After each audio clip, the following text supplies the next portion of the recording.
الله من الشيطان الرجيم. بسم الله الرحمن الرحيم.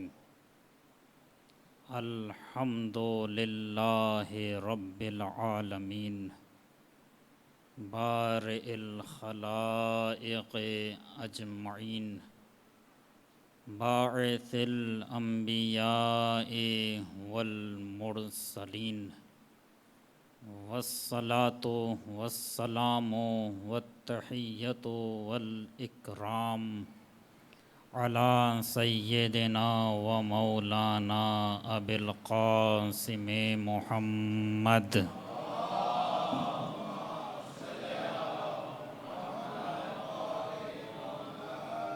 وعلى آله الطيبين الطاهرين المعصومين المظلومين الذين أذهب الله عنهم الرجس وطهرهم تطهيرا.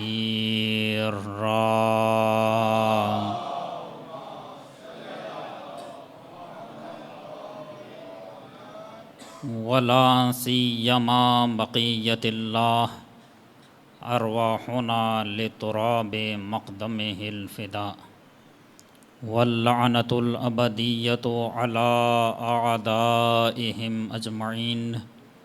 أما بعد فقد قال الله الكريم في الذكر الحكيم. بسم الله الرحمن الرحيم. والفجر وليال عشر والشفع والوتر واللیل اذا یسر. صلوات.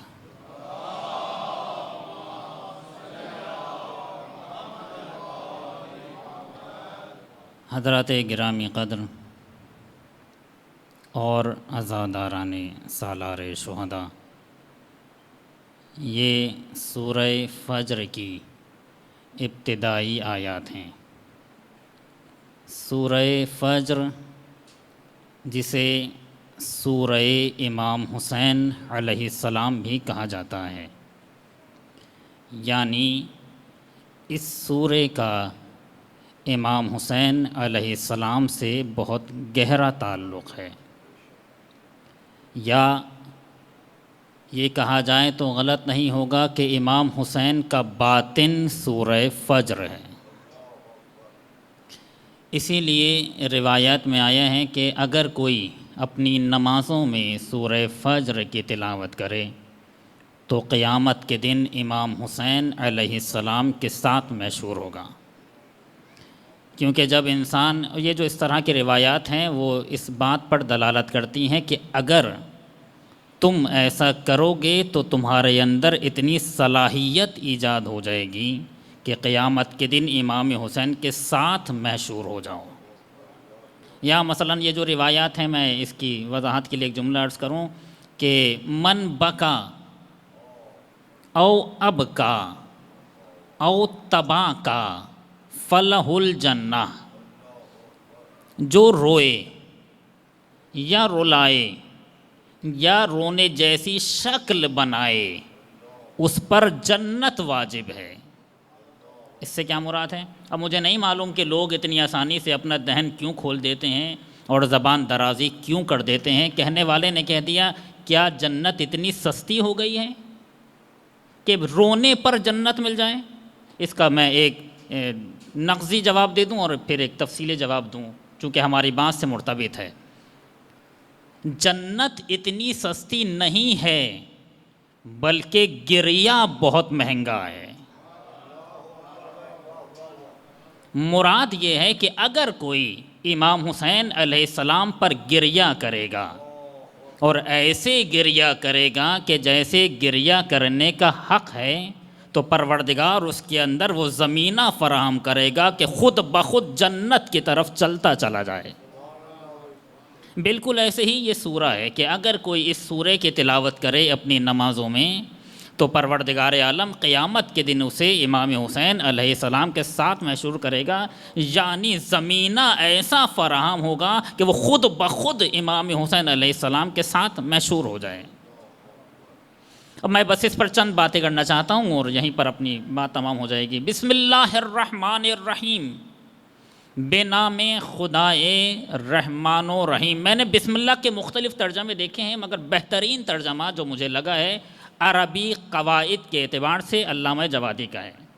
بے نام خدائے رحمان و رحیم، والفجر، فجر کی قسم، واللیال عشر، 10 راتوں کی قسم، والشفع والوتر، شفع و وتر کی قسم۔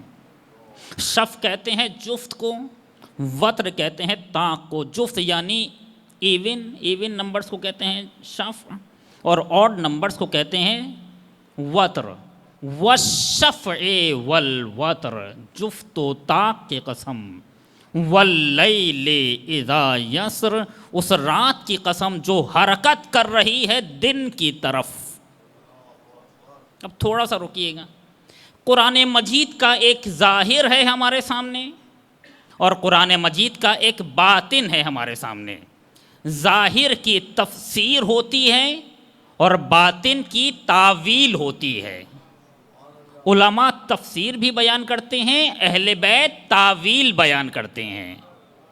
جیسے تفاسیر کی قسمیں ہیں، قرآن سے قرآن کی تفسیر، کہ جو بہت ہی پیچیدہ تفسیر ہے۔ تمام تفاسیر میں قرآن سے قرآن کی تفسیر بہت ہی پیچیدہ ہے کہ درمیان میں کچھ نہیں، قرآن سے قرآن کو سمجھا جائے۔ یفسر بعضہ بعضا، چونکہ قرآن مجید کی بعض آیات کی تفسیر کرتی ہیں۔ علماء کہتے ہیں کہ طول تاریخ میں اگر کوئی اس تفسیر میں کامیاب ہوا ہے، قرآن سے قرآن کی تفسیر میں، تو وہ علامہ طباطبائی ہیں کہ جنہوں نے قرآن کی قرآن سے تفسیر کی ہے۔ لیکن ایک تعویل ہوتی ہے کہ قرآن کا باطن بیان کیا جائے۔ قرآن کا باطن وہی بیان کرے گا کہ جو قرآن کا باطن جانتا ہو، وہی بیان کرے گا کہ جو خود قرآن کا باطن ہو۔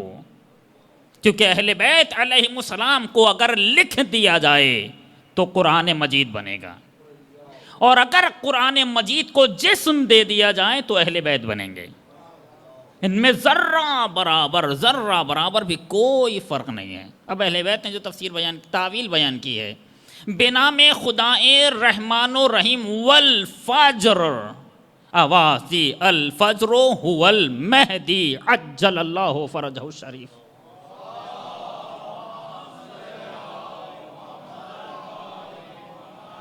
فجر سے مراد یہاں پر ایک تو فجر ظاہر معنی ہے، جو سب سے پہلے کرن نکلتی ہے سورج کی اور آسمان پر چھا جاتی ہے، جسے انگلش میں کہتے ہیں ڈان۔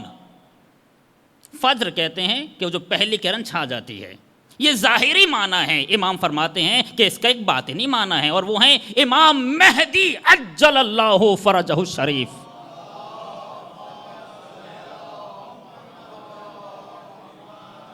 کیوں امام مہدی علیہ السلام کو فجر سے تعبیر کیا گیا ہے؟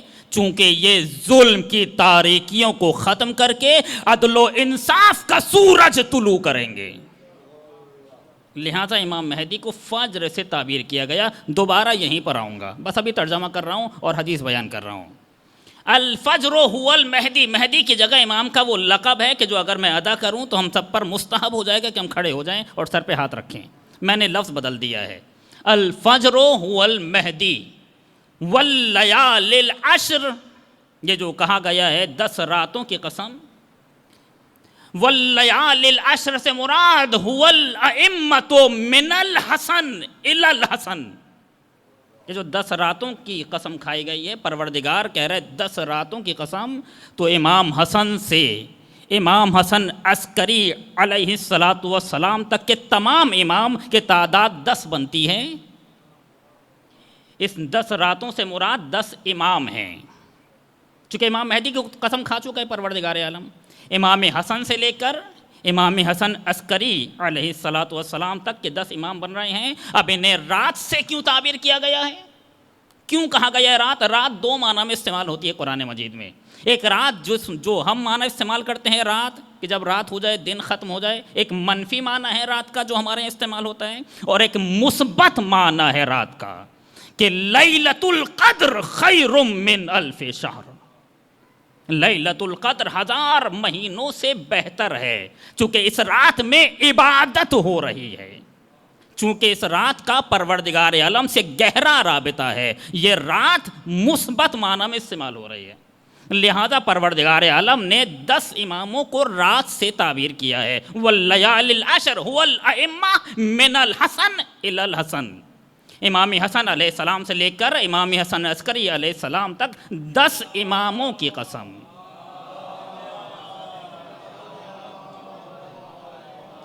والشفع والوتر، شفع میں نے آپ کے سامنے عرض کیا جفت، یعنی وہ عدد کے جو 2 پر تقسیم ہو جاتا ہے، ایون نمبرز، وہ عدد جو 2 پر تقسیم ہو جاتا ہے۔ روایت نے آواز دی کہ شفع یعنی جفت، یعنی 2 سے مراد امیر المومنین اور جناب سیدہ سلام اللہ علیہما ہے۔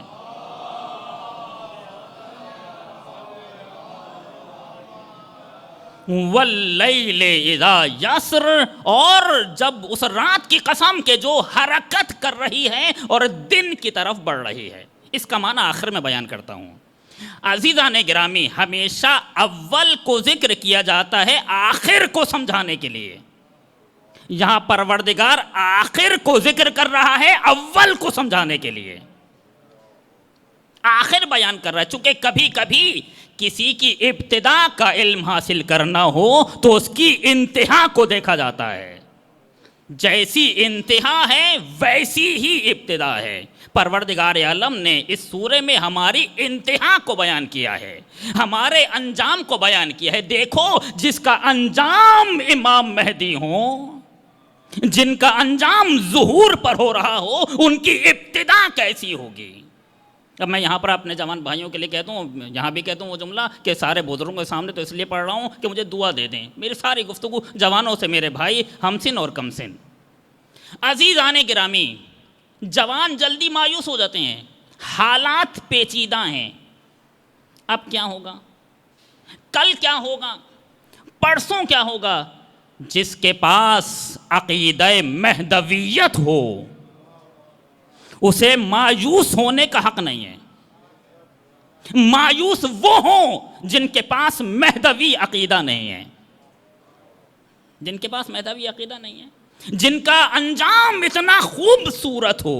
میں وہ جملہ کہتا ہوں جو کل کہہ رہا تھا ایک جگہ، کہ جن کا ماضی کربلا ہو اور جن کا مستقبل ظہور ہو، وہ مایوس ہو کر کیا کریں گے۔ مارٹن کرائمر، جا کر دیکھیے گا، یہ جملہ عرض کر رہا ہوں آپ کے سامنے۔ 1984 میں اسرائیل میں کانفرنس ہوئی ہے اسلامی انقلاب کے بعد، یہ دیکھنے کے لیے کہ پتہ چلے کہ شیعہ ہیں کون، یہ شیعت ہے کیا۔ کانفرنس ہوئی ہے، 300 شیعہ شناس افراد کو دعوت دی گئی ہے، 300 شیعہ شناس، ان میں سے ایک بھی شیعہ نہیں ہے، اور اب یہ بتا رہے ہیں کہ شیعہ کون ہے۔ آرٹیکل چھپ چکا ہے، جا کر دیکھیے گا، انٹرنیٹ پہ موجود ہے۔ اس کا جو آرگنائزر ہے وہ ہے مارٹن کرائمر۔ اس نے آخر میں ایک نتیجہ دیا ہے، میں چونکہ گفتگو میں بات آ گئی ہے، عرض نہیں کرنا چاہ رہا تھا لہذا عرض کر رہا ہوں، اپنے بات کو آگے بڑھا دوں گا جملہ کہنے کے بعد۔ اس نے ایک نتیجہ دیا ہے اور اس نے کہا کہ تشیع کے پاس شیعہ کون ہے، یہودی، کہتے ہیں شیعوں کے پاس 2 چیزیں ہیں، جب تک ان کے درمیان 2 چیزیں ہیں کوئی بھی ان پر غلبہ نہیں پا سکتا، ان کو کبھی بھی مغلوب نہیں کیا جا سکتا جب تک ان کے درمیان 2 چیزیں ہیں۔ کون سی چیزیں؟ ان کے پاس کربلا ہے اور ان کے پاس ظہور ہے۔ جب ان کے جذبے ٹھنڈے ہونے لگتے ہیں تو کربلا سے مدد لے لیتے ہیں، اور جب مایوس ہونے لگتے ہیں تو ظہور کی طرف دیکھنے لگتے ہیں۔ جن کے پاس کربلا اور ظہور ہو، مایوس ہو کر کیا کرے گا؟ جن کا انجام اتنا خوبصورت ہو۔ عزیزان گرامی، ہم کوئی بھی دین، کوئی بھی مذہب، کوئی بھی مسلک اتنا بڑا دعویٰ نہیں کر سکتا جتنا بڑا دعویٰ ہم کر سکتے ہیں، وہ یہ کہ انجام ہمارا ہی ہے۔ کسی میں اتنی جرأت نہیں ہے۔ دنیا کے چپے چپے پر حکومت ہماری ہوگی، اور یہ صرف ہم دعویٰ کر سکتے ہیں چونکہ ہمارے یہاں عقیدہ مہدویت پایا جاتا ہے۔ اب مجھے کہنے دیں، آج ہم رو رہے ہیں تم ہنس رہے ہو، کل ہم ہنسیں گے اور تم رو رہے ہوں گے، کیونکہ انجام ہمارا ہے، مستقبل ہمارا ہے۔ والفجر، پروردگار یہاں پر سب سے پہلے امام مہدی کی قسم کھا رہا ہے، اور فجر سے اس لیے تعبیر کیا گیا ہے کہ جب ظلم کے بادل چھٹ جائیں گے اور عدل و عدالت کا سورج طلوع ہو جائے گا، ہر جگہ عدل و انصاف کی حکومت ہوگی، حق و حقیقت کی حکومت ہوگی۔ اور کیا حکومت ہوگی؟ اگر میں امام مہدی علیہ السلام کی حکومت کو ایک لفظ میں اور ایک جملے میں بیان کروں، صلوات بر محمد و آل محمد،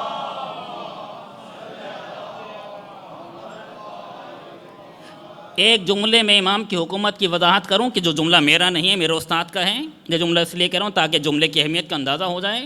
استاد فرماتے ہیں امام مہدی علیہ السلام کی حکومت یعنی، توجہ چاہتا ہوں، پھر جوان بھائیوں سے کہوں گا، یعنی اللہ کی حکومت زمین پر۔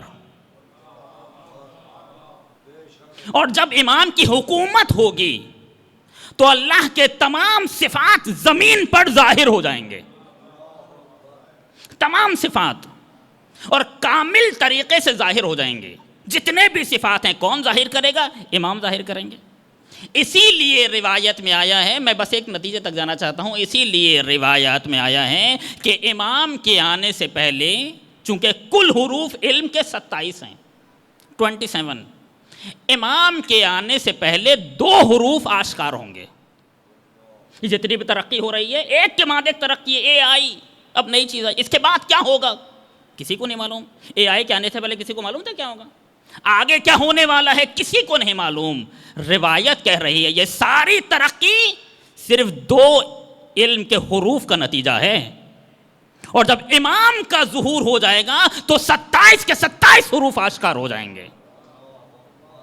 بتائیے کیا حکومت ہوگی، کیا نظام ہوگا، کیا علمی ترقی۔ اب مجھے وہ قول تو سمجھ میں نہیں آتا، یہ جو 2 قول بیان کیے جاتے ہیں کہ تلواروں کا دور آ جائے گا۔ نہیں، تلوار نہیں، بلکہ علم اپنی آخری حدود کو پہنچ جائے گا، آخری حدود کو۔ ہاں، مگر علم ابھی جو ہے، اب میں آپ کے سامنے عرض کروں، ابھی علم اپنے نقص کے ساتھ ہے، علم کا غلط فائدہ اٹھایا جا رہا ہے۔ خود علم برا نہیں ہے، علم برا نہیں ہوتا، علم کا فائدہ غلط اٹھایا جاتا ہے۔ علم خود برا نہیں ہے۔ آپ بتائیں جتنے بھی علوم آج تک ہمارے سامنے آئے ہیں، ان میں سے کون سا علم برا ہے؟ علم برا نہیں ہے، اس کا فائدہ غلط اٹھایا جا رہا ہے۔ انٹرنیٹ یہ خود ایک اچھی چیز ہے، غلط فائدہ اٹھایا جا رہا ہے، یہ الگ بات ہے۔ ابھی علم نقص کے ساتھ ہے، مگر جب امام آ جائیں گے تو علم اپنے کمال کے ساتھ ہوگا، سارے نقائص ختم ہو جائیں گے۔ کیوں نقائص ختم ہو جائیں گے؟ اکملا عقولہم، روایت نے آواز دی، وضع یدہ علی رؤوس العباد، امام ظہور کے بعد اپنا ہاتھ بندگان خدا کے سر پہ رکھیں گے، عقلیں کامل ہو جائیں گی، اخلاق کامل ہو جائے گا، دل کی قدورتیں ختم ہو جائیں گی، دور ہو جائیں گی۔ آج مومنین آپس میں بیٹھے ہوئے ہیں، دل میں قدورتیں ہیں، جب امام کا ظہور ہو جائے گا تو مومنین ایک ساتھ ہوں گے، ذرہ برابر بھی دل میں قدورت نہیں ہوگی، دل پاک اور صاف ہو جائے گا، چونکہ امام کی حکومت آ گئی ہے۔ علم اپنے کمال پر پہنچ جائے گا تو کیسی حق و حقیقت کی گفتگو ہوگی اور حق و حقیقت کی حکومت ہوگی۔ یہ امام کی حکومت ہے، اور دنیا کے چپے چپے پر حکومت ہوگی۔ کاش وقت ہوتا میں اس حکومت کے بارے میں عرض کر پاتا، دنیا کے چپے چپے پر حکومت ہوگی۔ بس ایک جملہ عرض کروں، اپنی بات کو آگے بڑھا دوں۔ عزیزان گرامی، امام کی حکومت، جوانوں کا ایک اعتراض ہے کہ کتنی علامتیں رہ گئی ہیں، ہر جوان کا سوال ہے، کتنی علامتیں رہ گئی ہیں مولانا صاحب، کتنی علامتیں پوری ہو گئی ہیں، ابھی کون سی علامتیں رہ گئی ہیں کہ امام کا ظہور ہو جائے؟ ایک جملہ کہہ دوں، امام کا ظہور علامتوں پر موقوف نہیں ہے، بلکہ شرائط پر موقوف ہے۔ پروردگار چاہے، توجہ چاہتا ہوں، دلیل میرے پاس یہ ہے کہ پروردگار سبب کا محتاج نہیں ہے، پروردگار اپنا کام کرنے کے لیے علامتوں کا محتاج نہیں ہے، بلکہ علامتیں اس کے ارادے کی محتاج ہیں۔ وہ چاہ لے تو ساری علامتیں پوری ہو جائیں، کہاں سے کہہ رہے ہیں مولانا صاحب؟ روایت کہہ رہی ہے کہ اگر پروردگار چاہے یصلحہ اللہ فی لیلۃ، اگر پروردگار چاہے تو ساری علامتوں کو ایک رات میں پورا کر سکتا ہے، اگر پروردگار چاہے۔ عجیب بات یہ ہے کہ پروردگار عالم نے تاریخ میں ایسا کر کے دکھایا ہے کہ ہم چاہیں تو لمحے بھر میں ساری علامتیں پوری کر دیں۔ یہ ہماری چاہت کے اوپر ہے، تم شرائط آمادہ کرو، علامتیں ہم پوری کریں گے۔ تم شرائط آمادہ کرو، شرائط کیا ہیں؟ ہماری گفتگو نہیں ہو پائے گی، علماء سے جا کے پوچھئے گا۔ امام حسن عسکری علیہ السلام نے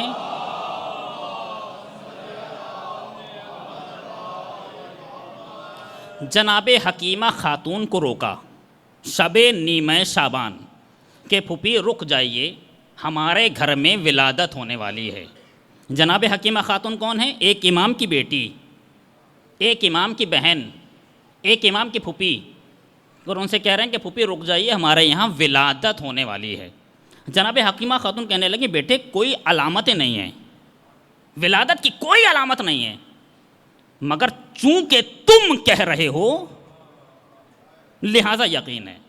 مگر عرض کروں یقین تو ہے، چونکہ امام نے فرمایا ہے، مگر ابھی دل بے چین ہے، ابھی اطمینان نہیں ہے، چونکہ یہ اطمینان وہ منزل ہے جو ہر کسی کو نصیب ہونے والی نہیں ہے۔ یہ وہ منزل ہے کہ جس کا تقاضا حضرت ابراہیم کر رہے تھے، لیطمئن قلبی، مگر ایمان ہے۔ امام نے فرما دیا آمنا صدقنا۔ ارے جناب حکیمہ خاتون تو کیا، خود جناب نرجس خاتون کو نہیں معلوم تھا کہ کیا ہونے والا ہے، مگر جب پروردگار نے چاہ لیا، توجہ چاہتا ہوں، میں کہہ رہا ہوں کہ پروردگار نے ایسا کر کے دکھایا ہے، جب پروردگار نے چاہ لیا تو فجر سے پہلے ساری علامتیں پوری ہوئیں اور پروردگار عالم کی حجت سجدے میں نظر آئی۔ توجہ چاہتا ہوں، اور پروردگار نے بتایا ہم چاہیں تو ساری علامتیں لمحے بھر میں پوری کر سکتے ہیں اور اپنی حجت کو بھیج سکتے ہیں۔ جو خدا وہاں پر قادر تھا وہی خدا یہاں پر بھی قادر ہے۔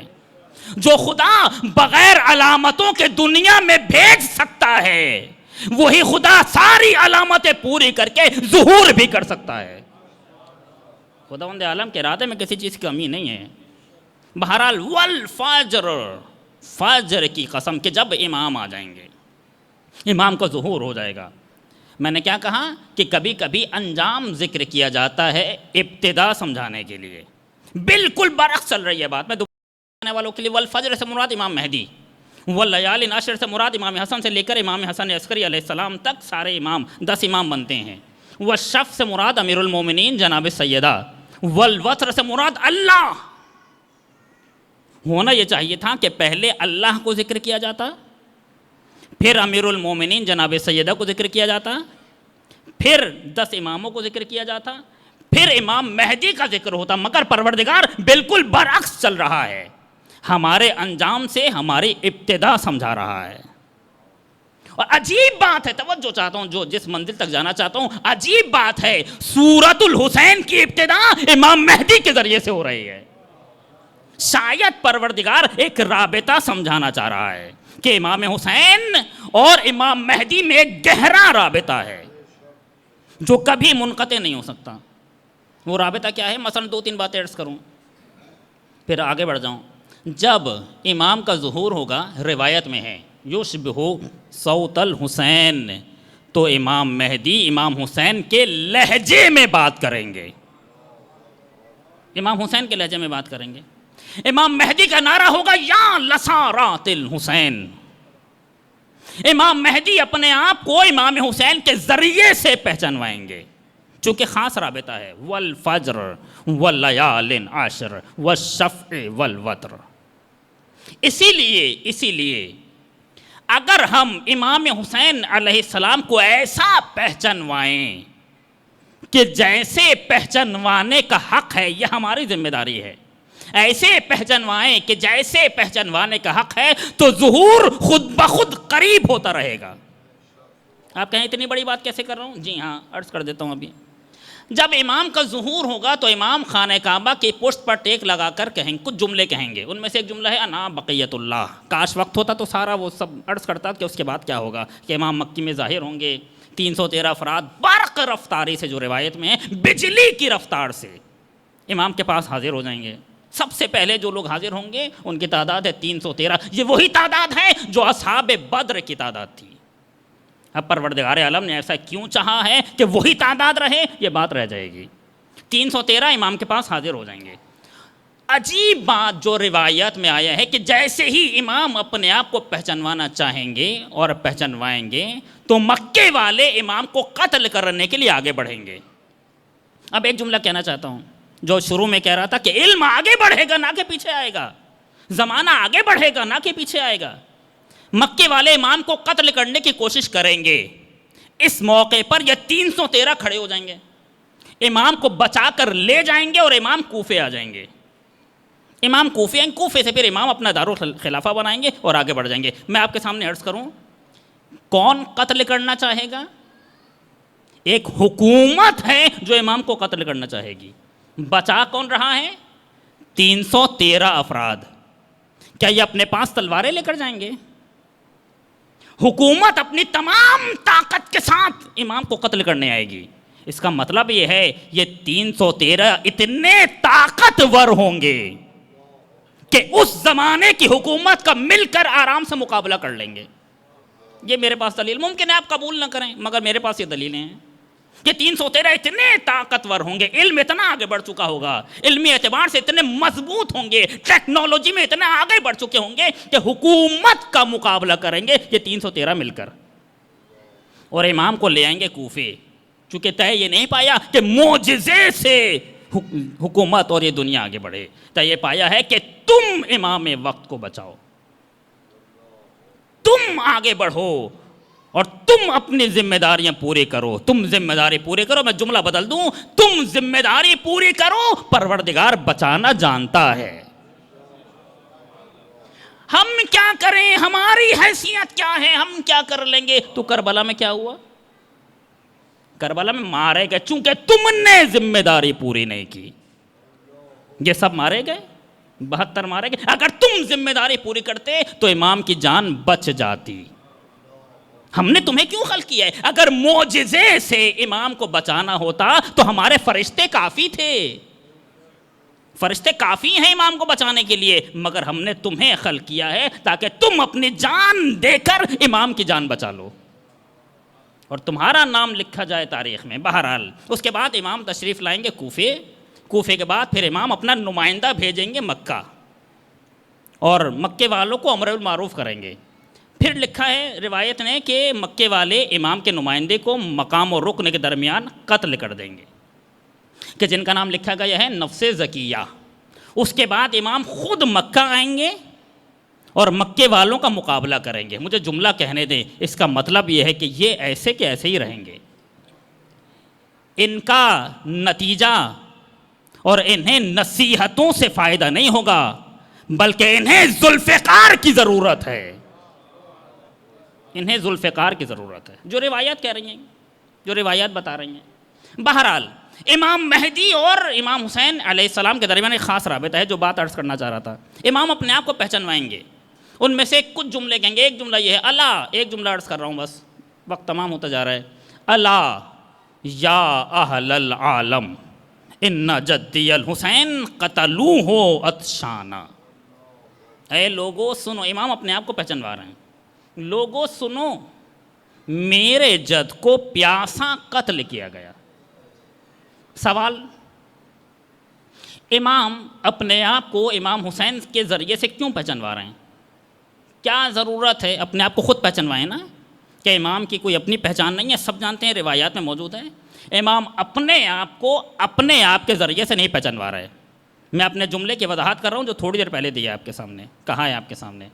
امام اپنے آپ کو اپنے آپ کے ذریعے سے نہیں پہچانوا رہے بلکہ اپنے آپ کو امام حسین کے ذریعے سے پہچانوا رہے ہیں. اس کے لیے میں ایک قاعدہ آپ کے سامنے بیان کروں. یہ منطق کا قاعدہ ہے, سادہ لفظوں میں بیان کرنے کی کوشش کر رہا ہوں, سمجھ جائیں گے سب مثال کے ذریعے سے. منطق میں کہا جاتا ہے کہ جسے پہچانوایا, دو چیزیں ہوتی ہیں نا, جسے پہچانوایا جا رہا ہے اور جس کے ذریعے سے پہچانوایا جا رہا ہے. یہ دو چیزیں ہیں. ایک وہ جس چیز کو پہچانوایا جا رہا ہے, ایک وہ چیز ہے جس کے ذریعے سے پہچانوایا جا رہا ہے. مثلا فلاں صاحب کو فلاں صاحب کے ذریعے سے پہچانوایا جا رہا ہے. فلاں صاحب کو کوئی نہیں جانتا, فلاں صاحب کو لوگ جانتے ہیں, ان کے ذریعے سے انہیں پہچانوایا جا رہا ہے. مثلا یہ ان کے بیٹے ہیں, اس کا مطلب ہے کہ آپ ان کے باپ کو جانتے ہیں اور باپ کے ذریعے سے بیٹے کو پہچانوایا جا رہا ہے. منطق کہتی ہے کہ جس چیز کے ذریعے سے پہچانوایا جا رہا ہے, اس مثال میں ہمارے ہے باپ, جس چیز کے ذریعے سے پہچانوایا جا رہا ہے اسے اس سے زیادہ مشہور ہونا چاہیے کہ جسے پہچانوایا جا رہا ہے. اگر یہ زیادہ مشہور نہیں ہوگا تو آپ پہچان نہیں پائیں گے. فرض کر لیجئے آپ کے سامنے دو شخصیات ہیں, دونوں گمنام. آپ یہ نہیں کہہ سکتے یہ ان کے بھائی ہیں, آپ کہیں گے یہ کون ہے, ان کو بتائیے. یہ بھی نہیں کہہ سکتے کہ یہ ان کے بھائی ہیں, چونکہ آپ دونوں کو نہیں جانتے. ضروری ہے کہ آپ ان دونوں میں سے کسی ایک کو جانتے ہوں, اس کے ذریعے سے اسے پہچانوائیں جسے نہیں جانتے ہوں. اب سمجھ میں آیا؟ امام ظہور کے بعد اپنے آپ کو امام حسین کے ذریعے سے پہچانوائیں گے. اس کا مطلب یہ ہے کہ ظہور سے پہلے امام حسین امام مہدی سے زیادہ مشہور ہوں گے. نتیجہ یہ نکلے گا کہ اگر ظہور کو قریب کرنا ہے تو زیادہ حسین حسین کرنا ہوگا. اسی لیے ہمیں تاکید کی گئی 40 کو برپا کرو اور حسین کو پہچانواؤ. یہ 40 ظہور کی طرف جا رہا ہے. ایک صلوات بر محمد و آل محمد.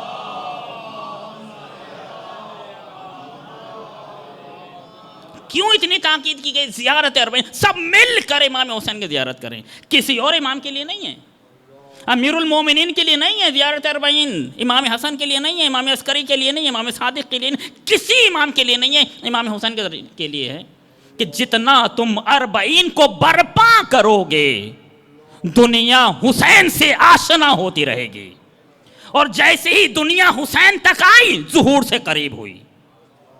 آپ دیکھیں 40 میں ایک کے بعد ایک مثالیں مل رہی ہیں نا ہمارے سامنے. یہ باتیں رہ جاتی ہیں اگر مثالیں نہیں ہوتی. پروردگار یہ چاہتا ہے کہ امام حسین کے ذریعے سے امام مہدی کو پہچانوایا جائے.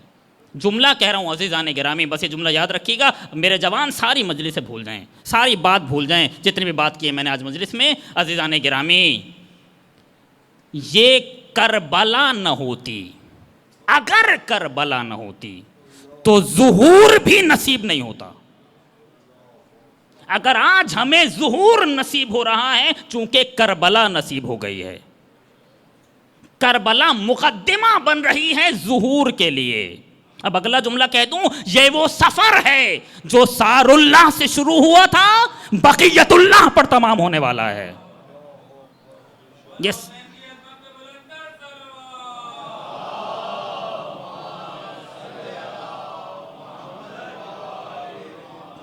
امام حسین علیہ السلام نے کربلا کے میدان میں جنگ شروع کی تھی, ایک معنی میں جنگ تمام نہیں کی تھی. یہ جنگ تمام ہوگی جب امام کا ظہور ہو جائے گا. کیا دلیل ہے میرے پاس؟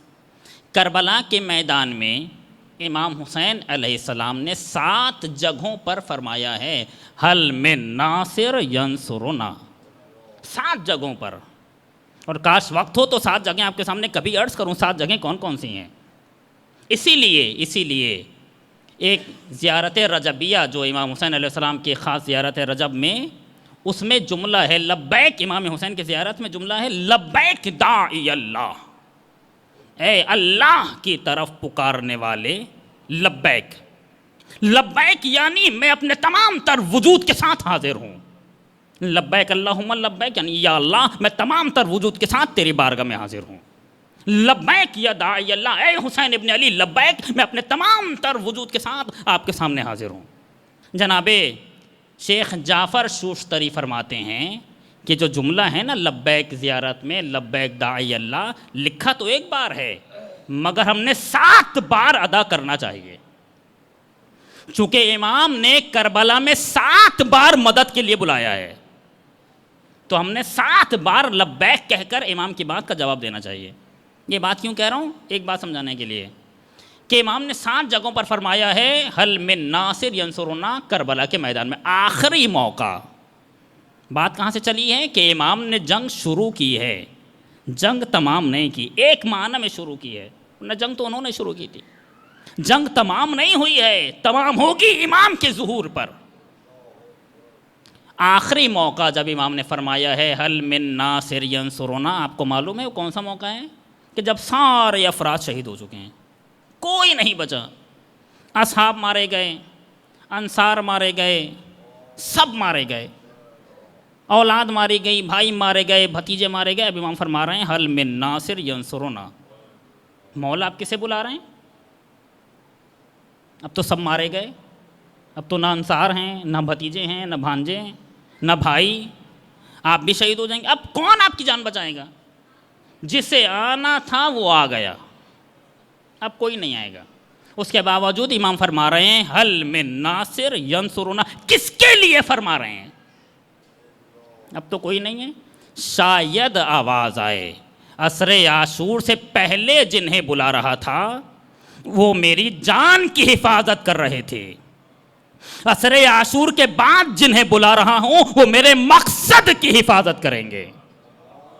ایک نیا دروازہ کھول کر جا رہے ہیں امام حسین علیہ السلام قیامت تک کے لیے، نیا دروازہ ہے یہ دروازہ، یہ حل من ناصر گونجے گا عصر عاشور سے لے کر امام مہدی کی آواز تک۔ اور اب ہم سب کی ذمہ داری ہے کہ اس صدائے حل من پر جواب دیں، لبیک یا داعی اللہ، لبیک یا داعی اللہ، لبیک لبیک لبیک۔ چونکہ یہ کربلا ہے جو مقدمہ بن رہا ہے۔ عزیزان گرامی، بس آخر جملہ عرض کروں، یہ کربلا اتنا حساس مرحلہ تھا، یہ دوپہر، کربلا ایک دوپہر میں ہوئی ہے، بس دوپہر میں، یہ کربلا اتنا حساس موقع ہے، یہ دوپہر اتنے حساس ہیں کہ سارے نبیوں کی محنتیں اس دوپہر پر ٹکی ہوئی ہیں، آنے والے سارے اماموں کا مستقبل اس دوپہر پر ٹکا ہوا ہے، سارے اماموں کا مستقبل، یہ عجیب ہے، ذمہ داری سے کہہ رہا ہوں، سارے اماموں کا مستقبل اس دوپہر پر ٹکا ہوا ہے، چونکہ سارے امام اس کربلا کے ذریعے سے اپنے مقصد کو آگے بڑھائیں گے اور اس کربلا کے ذریعے سے ظہور کا راستہ فراہم کریں گے۔ یہ کربلا ہے جو ظہور کا زمینہ فراہم کرنے والی ہے، سب کی محنتیں اس کربلا پر ٹکی ہوئی ہیں۔ اسی لیے عجیب بات ذہن میں آ گئی، بس یہاں سے ربط مصائب دوں گا، اسی لیے پروردگار عالم نے عصر عاشورہ سارے نبیوں کو بلا لیا، سارے نبی صف باندھے کھڑے ہوئے ہیں، سارے رسولوں کو بلا لیا، سارے رسول صف باندھے کھڑے ہوئے ہیں، سارے اولیاء کو بلا لیا، سارے اوصیاء کو بلا لیا، سارے فرشتوں کو بلایا، اور پروردگار کہہ رہے دیکھو میرے حسین کو دیکھو، اور حسین بالکل اکیلے ہیں۔ ایک استاد فرماتے ہیں کہ اس میدان میں امیر المومنین حاضر ہوئے، جب بالکل امام اکیلے رہ چکے ہیں، بالکل تنہا اکیلے، پیغمبر حاضر ہوئے، امیر المومنین حاضر ہوئے میدان میں، اس میدان میں جہاں امام اکیلے لڑ رہے ہیں، اور کیا جنگ کی ہے امام نے، جیسی جنگ کربلا کے میدان میں امام حسین نے کی ہے ایسی جنگ کسی نے نہیں کی۔ میں جملہ نقل کرنے سے پہلے جملہ کہہ دوں، ایسی جنگ کسی نے نہیں کی، امام ہیں جنہوں نے کربلا کو کربلا بنایا ہے، ایسی جنگ کسی نے نہیں کی۔ مقتل لکھتا ہے کبھی میمنہ پر حملہ کرتے ہیں تو میمنہ سے آوازیں آتی ہیں الامان الامان، اس کے بعد امام میسرہ پر حملہ کرتے ہیں، میمنہ کی فوجیں میسرہ کی طرف ٹکرا رہی ہیں، یہاں کی فوجیں یہاں آ رہی ہیں، پھر امام میسرہ پر حملہ کرتے ہیں، آواز آتی ہے الامان الامان، اس کے بعد امام قلب لشکر پر حملہ کرتے ہیں، آواز آ رہی ہیں الامان الامان الحفیظ الحفیظ، لوگ دوڑ رہے ہیں اور سب کہہ رہے ہیں دیکھو حسین آ رہے ہیں، بھاگو حسین آ رہے ہیں۔ ایسے موقع پر کہ جب حسین اپنی بندگی کا امتحان دے رہے تھے، کیسا امتحان، وہ جملہ یہاں کہہ دوں، مجھے حیف ہوگا اگر وہ جملہ نہ کہوں کہ اگر پروردگار عالم نے، توجہ چاہتا ہوں جب بھی یہ جملہ نقل کرتا ہوں میں کانپ جاتا ہوں، دوبارہ نقل کر رہا ہوں آپ کے سامنے، کہ اگر پروردگار عالم نے حسین ابن علی کو 2 پہر دیے تھے، اور کہا تھا کہ حسین دوپہر میں ساری کربلا تمام کر دینی ہے. دوپہر، ایک دن میں کتنے پہر ہوتے ہیں؟ 3 پہر. پہر اول، دوپہر، سے پہر. زوال تک پہلا پہر، عصر تک دوسرا پہر، عصر کے بعد مغرب تک تیسرا پہر. اگر پروردگار نے یہ کہا تھا کہ حسین تم نے دوپہر میں ساری کربلا تمام کر دینی ہے، تو حسین نے دوپہر سے پہر نہیں ہونے دیا. کیسی بندگی کی ہے، کیسی عبادت کی ہے. اور یہ ساری ذمہ داریاں عصر عاشور حسین جناب زینب کے حوالے کر کے چلے گئے. اور اس کے بعد جب امام نے سجدہ کیا ہے، کل عبادات جہاں اس ایک سجدے پر نثار، ریگزار کربلا پر جو ادھورا رہ گیا. پروردگار نے سارے نبیوں کو کھڑا کیا کہ دیکھو میرے حسین کو، دیکھو یہ ہوتی ہے بندگی. سارے رسول دیکھ رہے ہیں، پروردگار آواز دے رہا ہے دیکھو یہ ہوتی ہے بندگی. ملائکہ بھی کہہ رہے تھے پروردگار وہ انسان جیسے تو بنا رہا تھا وہ یہ انسان تھا. ہمارے ذہن میں انسان کی تصویر کچھ اور تھی، ہم کچھ اور سمجھ رہے تھے، انسان یہ تھا. اگر یہ تھا تو مالک تو نے سچ کہا تھا، انی اعلم ما لا تعلمون، میں جانتا ہوں تم نہیں جانتے. خدا جانتا تھا کہ کوئی سجدہ کرنے والا آئے گا. ایسے موقع پر جو جملہ کہنا چاہ رہا تھا، ایسے موقع پر پروردگار نے جناب سیدہ کو میدان میں بھیجا ہے. جناب سیدہ میدان میں ہے، امیر المومنین میدان میں ہے، پیغمبر میدان میں ہے، اور امام حسین کو جوش دلا رہے ہیں. کہہ رہے ہیں واہ حسین واہ، واہ حسین واہ، تم نے ہمارا سر فخر سے بلند کر دیا حسین. یہ ہوتی ہے بندگی، اسے کہتے ہیں بندگی. جناب پیام اعظمی کا نام سب نہیں سنا ہوگا. پیام اعظمی سفر کر رہے تھے، خدا انہیں زندگی دے. پیام اعظمی سفر کر رہے تھے، بس یہیں سے ربط مصائب دے رہا ہوں. ایک نوجوان آیا، پیام اعظمی بڑا نام تھا آج، اور اس وقت بھی بہت بڑا نام تھا. ایک نوجوان آیا، اس نے کہا کہ پیام صاحب آپ ہیں؟ انہوں نے کہا ہاں. کہ میں آپ کے سامنے ایک شعر پڑھتا ہوں، 2 مصرے پڑھتا ہوں، ایک شعر آپ بتائیے گا آپ نے زندگی میں اس سے بہتر کبھی کوئی شعر کہا ہے؟ کسے چیلنج کر رہا ہے؟ پیام اعظمی کو. کون؟ ایک نوجوان. بزرگ بتاتے ہیں پیام اعظمی اٹھ کے بیٹھ گئے. مجھے چیلنج کر رہے ہو؟ اس نوجوان نے 2 مصرے سنائے اور سنا کر چلا گیا. پیام اعظمی ڈھونڈتے رہے، پھر وہ ملا نہیں، چلا گیا کہیں. وہ 2 مصرے سن لیجئے، ہماری بات کا کل خلاصہ جو ابھی عرض کر رہا تھا میں. اب تو میرے گلستاں میں 4 تنکے بھی نہیں، اب تو میرے گلستاں میں 4 تنکے بھی نہیں، اپنے پر نوچے ہیں میں نے آشیانے کے لیے.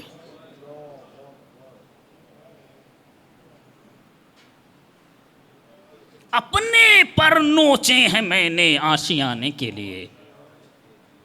پھر استاد کا جملہ نقل کروں، حسین کی آغوش میں جو تھا حسین نے سب پروردگار کے راہ میں دے دیا. اور وہی نہیں، اس کے بعد اپنا دامن بھی جھاڑا. کبھی ہوتا ہے نا کہ دامن پہ کچھ ذرات لگے رہ جاتے ہیں. حسین نے دامن بھی جھاڑا اور کہا دیکھ میرے مالک اب کچھ نہیں بچا، اکبر سے لے کر اصغر تک سب قربان کر دیا.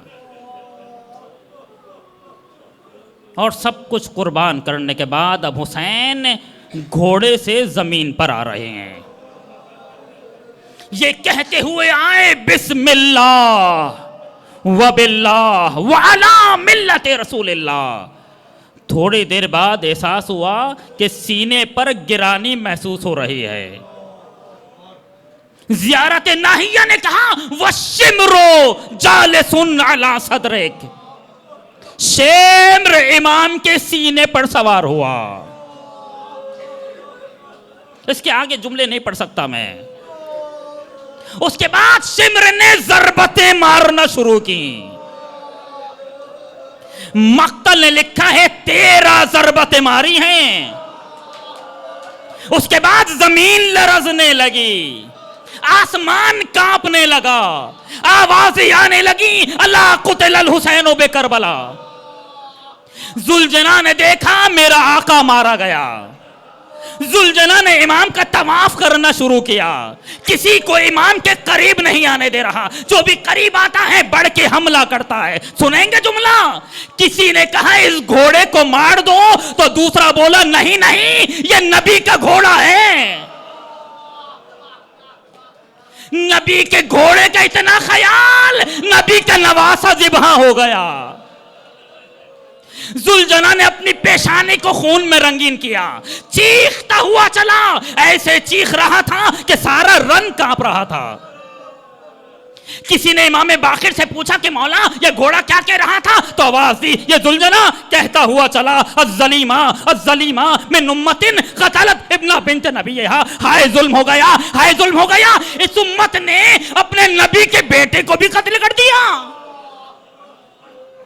یہ کہہ کر ذوالجنا پشت خیمہ پر آ کے کھڑا ہوا۔ جن کے چھوٹے چھوٹے بچے ہیں، خاص طور پر جن کی چھوٹی بیٹیاں ہیں، بچہ میرا بابا آ گیا، دوڑی ہوئی آئی، اب جو دیکھا زین الٹی ہوئی ہے، خون لگا ہوا ہے۔ اہل بیت کے گھرانے کی پلی بچی تھی، سمجھ گئی، ایک جملہ کہا، اے میرے بابا کے گھوڑے، مجھے معلوم ہے میرا بابا مارا گیا۔ بس ایک جملہ بتا دے، ہل سقی ابی ام قتل عطشانا، ظالم نے میرے بابا کو ذبح کرنے سے پہلے پانی پلایا تھا یا میرا بابا پیاسا مارا گیا؟ آپ کو معلوم ہے اب جو بچی اپنے باپ سے جدا ہوئی تو دوبارہ کب ملی؟ جب زندان شام میں بچی خواب سے بیدار ہوئی، کہنے لگی بابا یاد آ رہا ہے، بابا یاد آ رہا ہے۔ اہل بیت نے کہا بچی اب بابا نہیں آئیں گے، بیٹی بابا آنے والے نہیں ہیں۔ یزید نے پوچھا کیا ہوا؟ تو کہا یزید بچی اپنے باپ کو یاد کر رہی ہے۔ کہنے لگا سر بچی کے حوالے کر دو۔ ایک تخت میں سر رکھا گیا، بچی کے سامنے سر آیا، بچی چیخ کر بولی مجھے بابا چاہیے، کھانا نہیں چاہیے۔ اب جو کپڑا ہٹایا تو کیا دیکھا؟ بچی نے فوراً باپ کا سر لے لیا۔ مقتل نے لکھا، بچی نے باپ کے منہ پہ منہ رکھا، اس کے بعد کچھ جملے کہے، من ذلذی قطع وریدک، بابا یہ بتاؤ تمہاری گردن کس نے کاٹی؟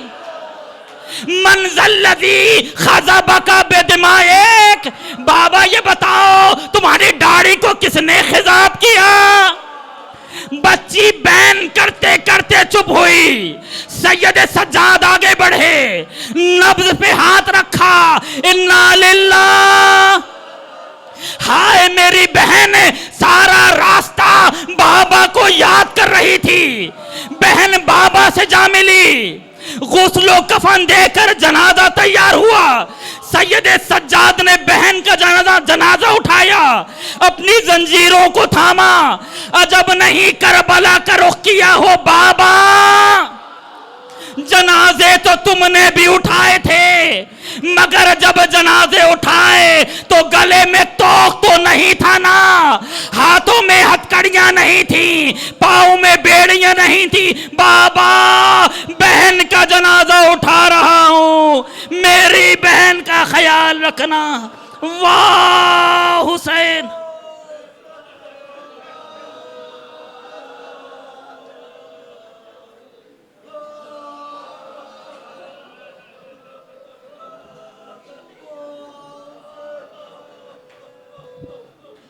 پیشوائی کی دعوت دے رہا ہوں، سید سمر رضا، اس کے